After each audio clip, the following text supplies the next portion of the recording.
Omonatni investitsiya bilan solishtirayotgan paytimizda eng birinchi muhokama qilishimiz kerak bo'lgan narsa bu albatta inflyatsiyadir. O'zbekistonda o'rtacha inflyatsiya 16.7% atrofida qaraladi. Bu ko'rsatkich universal emas, ya'ni turli xil tashkilotlarda turlicha beriladigan.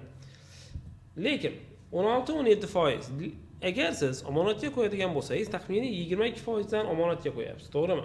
Demak, sizni real daromadingiz taxminan 5-6% atrofida bo'lyapti. Endi to'g'ri, siz aytishingiz mumkin, men uni dollarda investitsiya qilaman. Dollarda ham inflyatsiya mavjud. 1.8% tarixiy dollardagi inflyatsiya hisoblanadi. Oxirgi davrlarda 2-5 oralig'ida o'ynab turibdi. Dollardagi inflyatsiyada biz dollardagi omonatni ayirib hisoblashimiz kerak. Agar siz masalan 6% lik omonatga qo'yadigan bo'lsangiz va 2% inflyatsiya bo'ladigan bo'lsa dollarda, demak 4% real daromadga ega bo'lyapsiz. Ikkinchi solishtirishimiz kerak bo'lgan narsa bu matematika. Keling shu yerda tanga o'yini hisoblaylik. Sizda taxmin qilamiz $1000 pulingiz bor.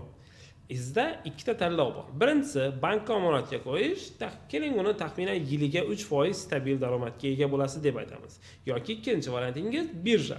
Birjada siz hech nimani tushunmaysiz va buni tanga o'yiniga o'xshatamiz.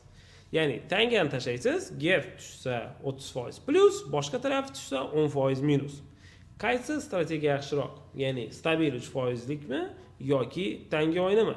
Matematik jihatdan hisoblaydigan bo'lsak, tanga yaxshiroq bo'lib chiqadi. Sababi tanganing tushish ehtimolligi, ya'ni GEF tarafining tushish ehtimolligi 50%. Demak, 2 marta tashlasangiz, o'rtacha bittasida GEF, bittasida narigi tarafi tushishi mumkin bo'ladi. Bu bittasida 30% plus, bittasida 10% minus degani. Demak, buni o'rtachasi oladigan bo'lsak, bizda 1.17 ko'rsatkich chiqadi. Demak, 2 yilda siz taxminan 17% foydaga kirishingiz mumkin, yiliga taxminan 8% degani. Bu baribir sizning 3% lik omonatingizdan yaxshiroq bo'lib chiqadi. Endi uzoqroq davrdachi, siz uzoq muddatga investitsiya qilmoqchisiz. 35 yillik davrni oladigan bo'lsak, bu insonning taxminiy ishlash davri. Bu yerda 12 marta plus va 23 marta minus bo'lgan holatingizda siz 3% lik taklifdan yomonroq natijaga ega bo'lasiz. Qarang, sizning zararlaringiz soni foydalaringizdan 2 barobar katta bo'lgan holatdagina siz 3% lik taklifdan yomonroq natijaga ega bo'lasiz. Lekin bunday ehtimollik juda past. Siz investor sifatida doim ehtimollik nuqtai nazari yuqori bo'lgan va ehtimollik nazariyasi tarafidan ishonchli strategiyani tanlashingiz kerak. Lekin albatta tanlov siz tarafda.